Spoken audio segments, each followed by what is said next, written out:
All right. Well, hello, everybody. Thank you so much for joining us this afternoon for our webinar on supporting true state science test readiness with 3D summatives. If you could go ahead and please introduce yourself in the chat. Thank you so much, Lillian, for kicking us off.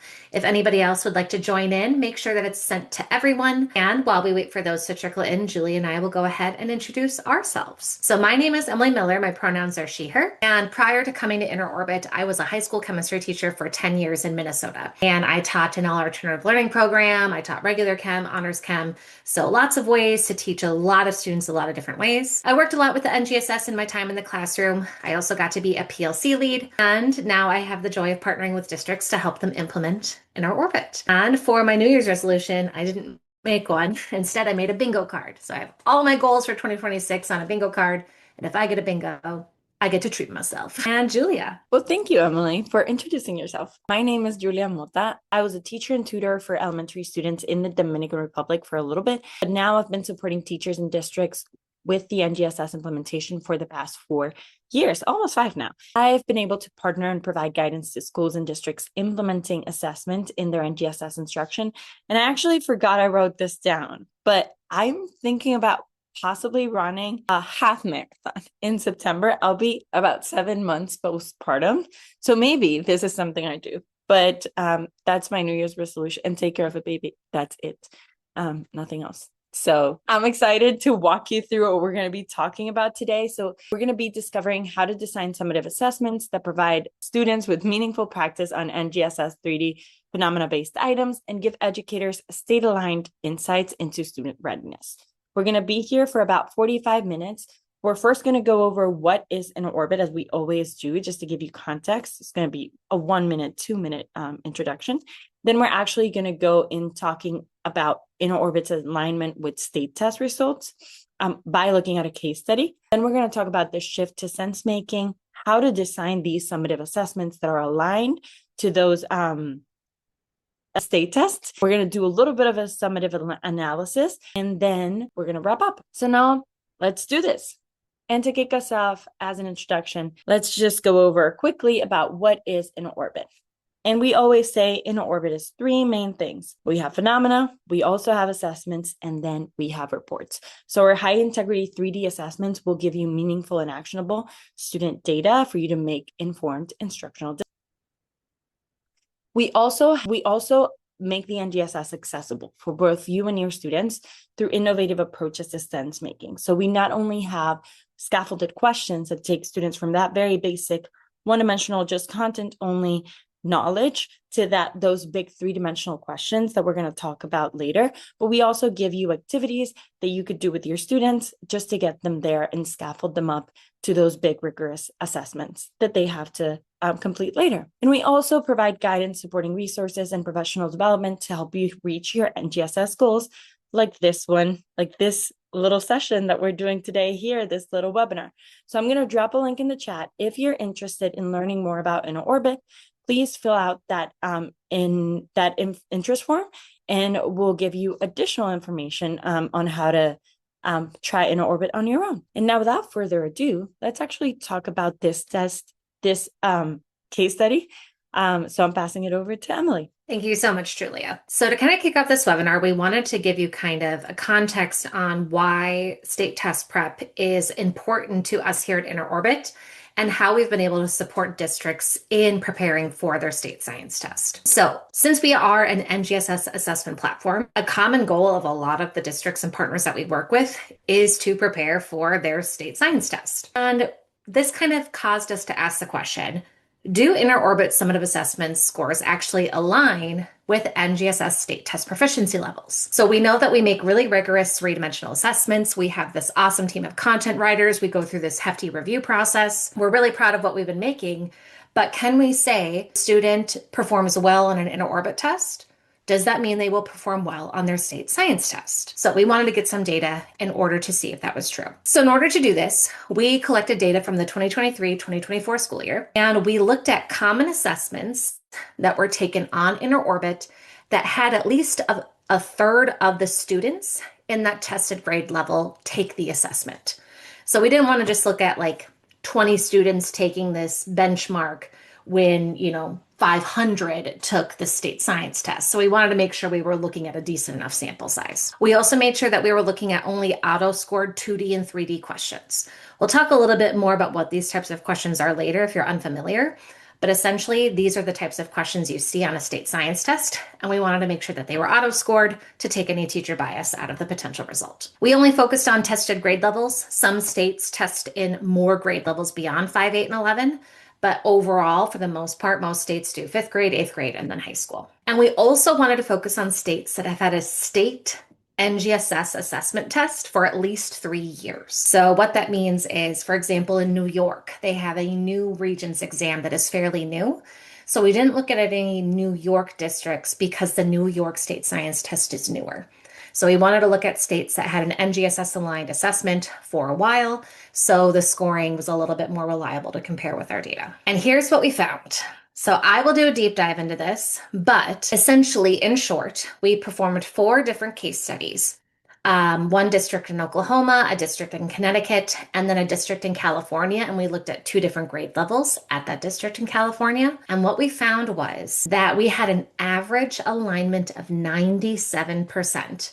With nothing less than 90, highlighting a strong relationship between inner orbit summative assessment scores and state test outcomes. So what does that mean? Essentially, there is a very strong predictive nature for how students do on inner orbit to how they will then perform on their state science test. So if you're looking to track progress towards proficiency, inner orbit could be a reliable tool to help you do that. If you want to get a little bit zoomed in on the data as well, as you can see, we stayed roughly within a 10% range on those various proficiency levels for all 4 of those different case studies. Now, if you're anything like me, you're looking at this and you're like, okay, that's cool, but how'd you get those numbers? How do you know that? Tell me more. We're all science people here, so I shall tell you more. So we're going to do a deep dive into one of these case studies so you can really see how these results came to life and how we were able to come up with this average of 97% alignment to state test results. The first thing we had to do is we had to look at how state science tests were scored compared to inner orbit assessments are scored. So on inner orbit, we use a pretty basic percentage scale. So like, did students get 50% of the questions right, 80% of the questions right, etc. State tests don't necessarily follow those same guidelines. So what we wanted to do was we wanted to create a way to translate that information. So what I have here, one of our case studies was from California, and we looked at their 8th grade science test. As you can see here, the minimum score a student can get on the 8th grade CAST, that's the California science test, is a 350. The max score is a 450. Which means there is 100 points available for students to earn on the CAST. The next thing that we looked at then is we looked at the range of scores that students need to get into those different proficiency levels. Now, some states are different, but for the most part, a lot of states use a 1-2 scale, using level 3 to be measured as proficient. So if a student earns a level 3, they are considered proficient on that test. So as you can see here, in order to get a level 3 on this CAST assessment, students had to score between 415 to 432. Don't worry, I did the math for you. So what we did is we looked at the minimum amount of points that students had to earn for each proficiency level. Remember, there was 100 points available for them to earn. So to get 1, they have to at least get 0. In order to get a 2, they have to at least get 28 out of those 100 points. To get a 3, they have to get at least 65. To get a 4, they have to get at least 83. Now, if there are 100 points available, this makes the percentage math very easy for us. And what we deemed is, in order for students to proficient and get a level 3 on the California State Science Test, they need to get about 65% of the questions right. Now, if you're curious what your state cut scores are, don't worry. We're going to highlight a few other states, as well as we can provide a resource for you to look up your own state test scores as well. State test cut scores as well. But another thing that was really interesting when we found these scores is, I don't know about y'all, but when I was in the classroom, when I saw 65%, my brain automatically goes, D, not so hot. But in this case, a 65% is proficient. So it's also an interesting way to kind of shift your frame of thinking when you're looking at these rigorous 3-dimensional science scores, and to kind of put it into a new lens and a new perspective when we're trying to see if our students are being successful or not. So we came up with these cut scores. So our next line of business was to then use that 65% cut score and compare it to an inner orbit test. So for this case study, this was a large district in the suburb of Los Angeles. They've been with inner orbit since 2023, and we're looking at that eighth grade cast. This assessment was only 13 questions. So if you're familiar with your state science test, it's more than 13 questions. But what we actually found is regardless of the length of assessment, the alignment pretty much stayed the same, which also begs to question the length and stamina we're asking our students to do, but that we can talk about that later. This was a mid-year benchmark that was comprised of 4 priority standards. So they gave this partway through the year. They picked 4 standards they wanted to focus on, and they built this 13 question test on it. And you can see the results down here. So we're going to dive a little bit more into that. So 1,310 students took this assessment out of the potential 1,479. So if you remember, we wanted to have at least a third of the student body take this test. So we had almost 90% of the student body in 8th grade take this test. So fairly reliable numbers there. Now over here, what you're going to see is you're going to see the number of students who earned those different cut score percentages. So if you remember, 83% was the minimum to get a 4, 65% was the minimum to get a 3, 28% 0%. So we applied those percentage cut scores for those proficiency levels and then plugged those into inner orbit so we could see what students got into which performance level band. So when it comes to actually getting a percentage then, we took the 242 students who earned a 4, divided it by the total number of students, and about 18.5% of students got a level 4. 23.4 got, and 10.8 got a 1. So then what we did is we actually went onto the California dashboard. So the Department of Education of California has a dashboard that reports out the results of different districts on their different state tests. And so we compared the science test for the 8th graders to the results we got on inner orbit. So 18.5% got a 4 in inner orbit, 20.79 got a 4 on the cast. 23.4% got a 3, 25, 46, 46, 10, 7, plus some decimals. And this is where we came up with these results of having that average alignment of 97% with nothing less than 10%. So by taking the range of scores available for the state test, translating them into percentages, and then applying those same cut scores, those same percentage cutoffs in inner orbit, we were able to see that how students do on inner orbit can be predictive of how they will do on their state test. So if you're looking to monitor how your students are going to do, prepare them, make sure they've got it, if they know what they need, inner orbit can be a tool to help you with that. Like I said, I wanted to highlight some other states as well. So in California, the ranges go from like about 64% in 5th grade to 65% in 8th and high school. In Oklahoma, it's 50% for grades 5, 8, and 11. So lower than California. New York, for 5th and 8th grade, we're at 44 and 42%. And for Maryland, we're at 50%. We've got a link that we can give you here that we've got a list of different states. We've calculated these cut scores for a majority of the states. If you don't see your state on there and you're curious, please feel free to reach out to us and we'd be more than happy to help you figure out this information. But the reason we like to highlight this is because, 50%, right? Like my brain says F, but according to this, that's proficient. So again, it's another good frame of reference to look at that data and that information through. All right. Thank you for going through the nitty gritty. Excuse me, I have some data with me. I'm going to go ahead and pass it off to Julia. Thank you, Emily. And I want to actually stress that idea about proficiency that we are just talking about. What does that even mean? How does that even look like from the student lens? So let's actually talk about the shift to sense making and understanding really what these 3-dimensional questions look like and what do we mean by a summative assessment with 3-dimensional questions. So to do that, let's actually start talking about the 3 dimensions. This is the heart of the NGSS. So first we have our DCIs that are disciplinary core ideas, which is at the end of the day, the content, right? The science that students are learning. So the mitochondria is the blank of the cell. That is now insufficient for us to say that students are proficient by itself. However, as we see here, the concept of adaptation is what we're looking at in this performance expectation. So the fact that students know that in a particular habitat, some organisms can survive well, some survive less well, and some cannot survive at all. That is part of the disciplinary core idea that students have to understand, the content of the lesson. Now, second, we have the science and engineering practices, and this is what students are actually doing with the science. So things like constructing arguments, analyzing data, developing and using models, basically thinking and acting like scientists. In this case, we have engaging an argument from evidence, which is what students have to do in this performance. So they have to construct an argument with evidence, with those learnings that they had from adaptation. And last but not least, we have the cross-cutting concepts. And these are the big ideas that connect science across different disciplines.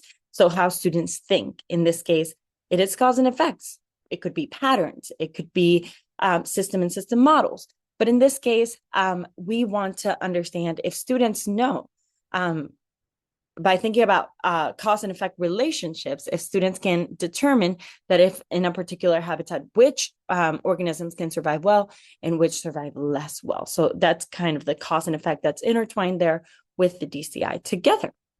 And when all these three dimensions come together, we get a much clearer picture of what students actually understand. So not just what they can memorize. And that's the main difference here. So when we talk about sense making, it happens when students pull all these things that they already know, their ideas, their skills and experiences, to make sense of something they fully don't understand yet. So that usually starts with a phenomenon or a problem, so something puzzling that is raising questions. And from there, students use science and engineering practices to investigate things like asking questions, analyzing data, and at the same time, they're drawing on disciplinary core ideas and the cross-cutting concepts, which are the big ideas that help connect and organize their thinking. So what's important here is that sense making isn't linear. It's about connecting all these things together. So students will move back and forth between practices, content, and cross-cutting concepts as they refine their thinking. So instead of just jumping into the right answer, they're actually figuring out the why something is happening. They're testing their ideas, they're asking better questions along the way. And that's the kind of thinking that the NGSS is really aiming for and what strong instruction, strong assessments should be designed to support. So when we talk about proficiency, this is the whole idea that we're talking about. So students are able to do all these things together and fully make sense of these novel scenarios. Now, how do we even get students there? That sounds great, but how do I get my students, if they're used to answering questions that are just about content, to that sense-making performance? So we're not necessarily expecting students to make that jump all at once. Instead, we intentionally sequence questions to help students build towards it. So we start with one-dimensional questions that focus on the DCIs, making sure that students can recall and represent the key science ideas that they're going to need. This sets the foundation, right? Then we move into two-dimensional questions where students begin applying their content knowledge using either a science and engineering practice or a cross-cutting concept together with a DCI. And this is where they start using what they know, not just repeating it. And then finally, we get to those three-dimensional questions that require students to integrate those DCIs, SCPs, and cross-cutting concepts together to make sense of a phenomena or solve a problem. So that integration is what true sense making looks like again. And that's what proficiency looks like in an NGSS performance expectation. So the progression here, as you can see, is intentional. We build the knowledge, we apply the knowledge, and then we integrate everything to explain what's happening to support students while still giving them that meaningful evidence of understanding. So at this point, this is how on Inner Orbit we scaffold up to those big three-dimensional performances. Now let's actually talk about what these assessments look like from the lens of not only from Inner Orbit, you could build these on your own, but Emily is actually going to go into the structure of designing a summative assessment. Thank you so much, Julia. So if you are looking to help prepare your students for their state science test or gather data to see if they're on track, you need to be able to design a summative assessment that is going to accurately help measure proficiency like it does on their state science test. So when it comes to doing that, first of all, the purpose of a summative assessment is to assess proficiency at the end of instruction. So you've given students the knowledge, you've taught them, and now we're taking a minute to look back and say, how did they do? The design of these is really important. The design of these needs to be 2D and 3D questions, because if proficiency is using all three dimensions together to make sense of a phenomena, we need to make sure that we have those three-dimensional questions embedded. Now, the two-dimensional questions are also useful because they can provide interesting insights and data into how students are doing on those SEPs and those CCCs. And it's also helpful because a lot of states tests also will have 2D questions on them as well. But it's important to note that there's not going to be those one-dimensional DCI only questions. So we really need to shift away from that when we're looking at that summative assessment design. Now, when you're looking to actually build one, there are different types that you can do, and there's different strategies that you can do to make them. So for example, you can just do a lesson summative, a unit summative, course, and or a benchmark. So there's lots of ways to play around with this. But again, the big thing that we want to stress here is that when you're looking to design these summative assessments, you really want to focus on those 2D and those 3D questions, because those are getting to the point of proficiency, and that is going to be what the state test reflects as well. So how can you do this? On Inner Orbit, it's really easy to design these different summatives. The first we're going to talk about is a lesson summative. So why would you even give a lesson summative? This would be just measuring proficiency on one performance expectation. These can be nice and short, just 4 questions, and you could do this after the instruction of just one performance expectation. So like in the middle of a unit even. What you could do here is we do have some really nice alignment guides on our site. Now, I want to be really clear. You do not have to have one of these curriculum in order to build a lesson summative on our site, but this is an easy way to navigate our site in case you do happen to use one of these curricula. So for example, let's say you use OpenSciEd, and let's say you are teaching 7th grade and you just wrapped up Unit 7.4, or you're in the middle of 7.4. From there, we have pre-made diagnostic assessments, pre-made formatives, and pre-made summatives. Now, what we're talking about today is those summative assessments. Once you click into summative, then what you're going to see is the different standards that are taught within that unit, and you're going to see the pre-made summatives for those standards. So for example, this is the pre-made summative for MSLS 1.6, MSLS 1.2, MSPS 1.3, LS 2.3, etc. So let's say you just wrapped up teaching photosynthesis and energy, and you want to give a lesson summative on just this one PE. You could go ahead and grab this pre-made and assign it to your students. And I want to show you what it's going to look like, just to give you an idea of what our inner orbit questions actually look like and how these assessments are actually designed. So as a reminder, we're looking at MSLS 1.6, and this is a pre-made summative that is going to have 4 questions in it. A 2D cross-cutting concept question, a 2D SEP question, and a two 3D multiple choice questions. So all of our items on Inner Orbit, first of all, are centered around a novel phenomena. So there's going to be some phenomena that students need to read about and learn about and reference in order to answer the question. In this case, for this lesson summative, the phenomena is all about terrariums. From there, students will then have to use that phenomena in order to answer the questions. The first question on here is a 2-dimensional question, focusing on the content, which in this case is photosynthesis and the cross-cutting concept of energy and matter. Then there's going to be a 2-dimensional question on the SEP, constructing explanations, and the DCI, again, looking at that photosynthesis. Then there's going to be a 2 different 3-dimensional questions, which is going to bring in all 3 of those dimensions together at once. Again, we really want to focus on assessing students with those 2D and those 3D questions to mirror the rigor of their state science test, and also to see if we can measure proficiency. So this is an easy assessment that is pre-built on Inner Orbit that you could quick assign to your students and get that snapshot to see how they're doing on proficiency on just that one standard. Now, that's just one way to design a summative assessment. You don't just have to do lesson summatives, you could also do unit summatives. So this would be, you want to figure out if they're proficient on all of the performance expectations in a unit. Again, we're still going to have those 2D and 3D questions, and we would do this after a unit to see if they understood it. So again, let's say you use OpenSciEd, you're in that 7.4 unit, you want those summatives. So we've got these 4 different standards here that are covered in that 7.4 unit.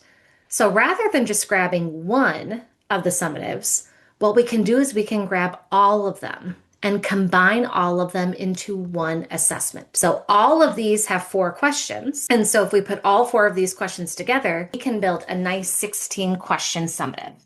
This is going to have 4 different phenomena on it, and then it's going to have 4 questions. And for each of those 4 questions are going to then focus on one of those standards. Now, we also can design course or grade summatives on Inner Orbit as well. So you're not just limited to your curriculum and looking at lessons or looking at units. So another thing you can do is, let's say you want to measure the proficiency of all performance expectations in a grade or in a course. This would be a really nice way to get some of really high level data to see how your students are doing on performance expectations leading up to a state science test. Because, for example, if they're taking the 8th grade state science test, that's going to cover all middle school performance expectations. So this would be nice to just get that really like large view of how are they doing on all these different ones. Again, these are going to be 2D and 3D questions. These are going to be longer because you're going to be assessing multiple PEs.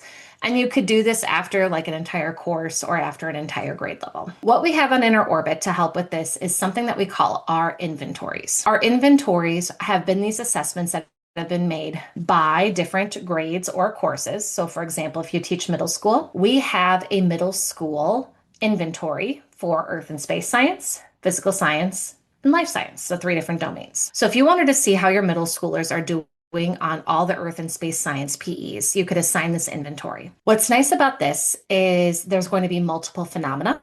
So they're going to have to look at different phenomena in order to answer the questions. It's going to be a mixture of 2D and 3D questions. And we have built these very purposefully to give the most comprehensive data on all of the Fs, CCCs, and DCIs that are covered in that grade level and content areas PE. So we purposely picked a 2D question from here and a 2D question from here and a 3D question from here to mimic the structure of the PEs within that grade level. So for example, if there's a lot of analyzing and interpreting data in middle school earth and space science, there's going to be a lot of analyzing and interpreting data within this inventory. So it's a nice way to get a really big snapshot on how they're doing on a particular course or grade level. And then the last type of summative that you could build is a benchmark summative. So the big difference between a benchmark versus the course is this is looking at measuring proficiency for priority performance expectations. Benchmarks can either be given at the beginning of the year, the middle of the year, the end of the year. And for this, and this is what is also useful if you're using a curriculum outside of those different curriculum I showed you, you can just search for anything on our site, including if you have priority performance expectations. If you're unfamiliar with this idea of priority performance expectations, these are usually PEs that are chosen by leadership for a variety of different reasons. Usually they look at some high-level data, and maybe they want to focus on some PEs that they consider foundational for future grade levels.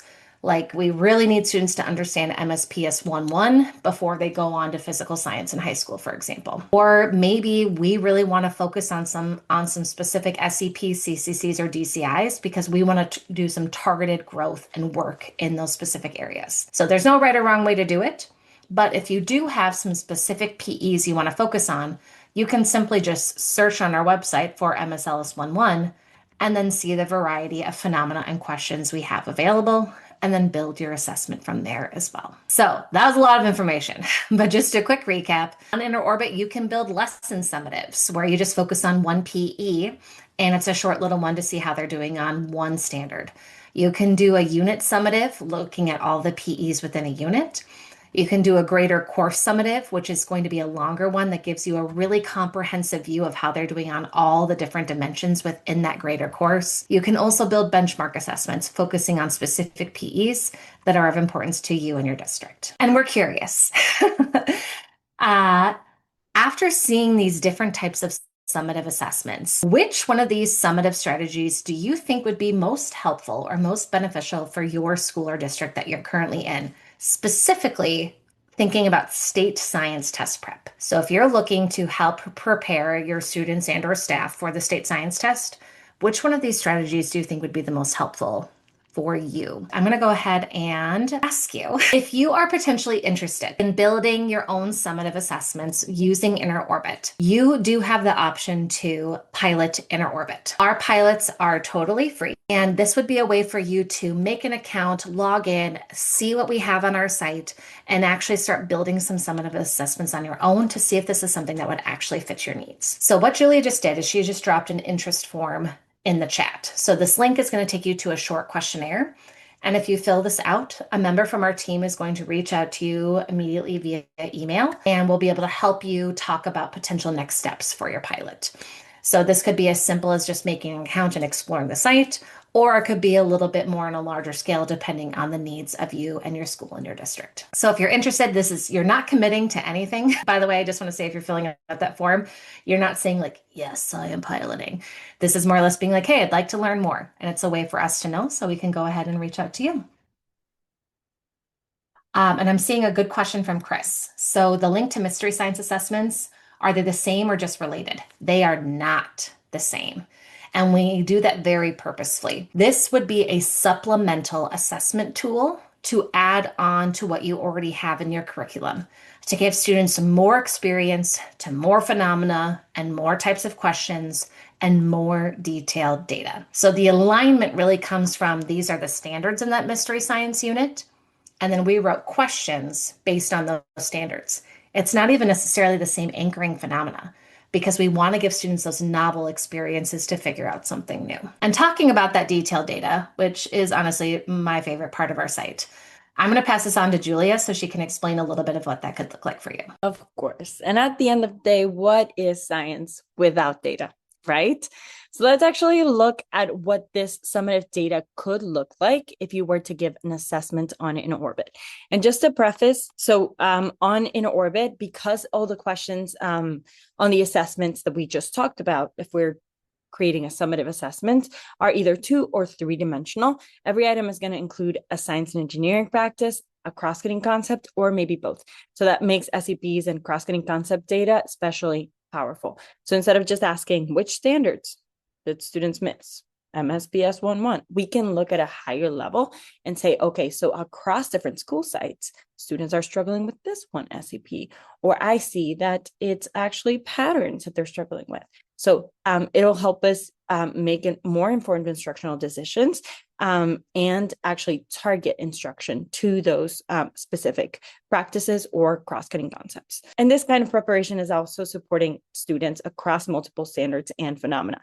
So instead of just targeting one thing, it'll actually help students succeed within different standards that involve that same SEP or cross-cutting concept. And it will align most with what they're seeing on the test too. Now, what we want to highlight here in this dimension report, this is focused on science and engineering practices. So this is the SEP section specifically. It's going to give an overview on how students are performing across different practices with the ability to drill down by grade band and even by individual elements of those SEPs, as opposed to the data that you might get from a state test. Because even if we just say like, oh, students, 20% of students are above average, above proficiency, what does that even mean for us? How do we even support our students with that data? So the difference between that and Orbit's data is that you'll see specific elements of the cross-cutting concepts and the science and engineering practice within the specific grade level that is actually going to help you understand how to target those supports and how to actually inform your instruction. So we were talking about priority standards too at some point. That's a great way of finding this is actually one standard that we really need to focus on, or we need to see standards that all include structure and function of cells, because that is something that students keep struggling with. So let's actually focus on that, do some remediation, and then assess. Now, let's look at a district report. From a district view, this is super interesting because it shows this here. I love it because it shows why looking at science and engineering practices is so useful. So across the top here, we're seeing different science and engineering practices. We have developing and using models, communicating information, obtaining, evaluating, and communicating information, and constructing explanations. And down the side, we can compare performance across different schools. So in this case, for example, school number 3 is really struggling with that CP of obtaining, evaluating, and communicating information, as opposed to school number 4. And this is a great opportunity for teachers to share those successful strategies with each other when they sit and look at this data. And the idea here, and one of our, I love this story because this is what the report is about. One of our partner districts in Connecticut actually saw that a lot of elementary schools were struggling with the cross-cutting concept of stability and change. So what they did actually was that they went into one school that was actually overperforming all those other schools. And they were like, hey, is there a specific activity that you're doing in your classroom to that one teacher? And they said, yes, we're doing an activity with waffles. What happens when you add more water?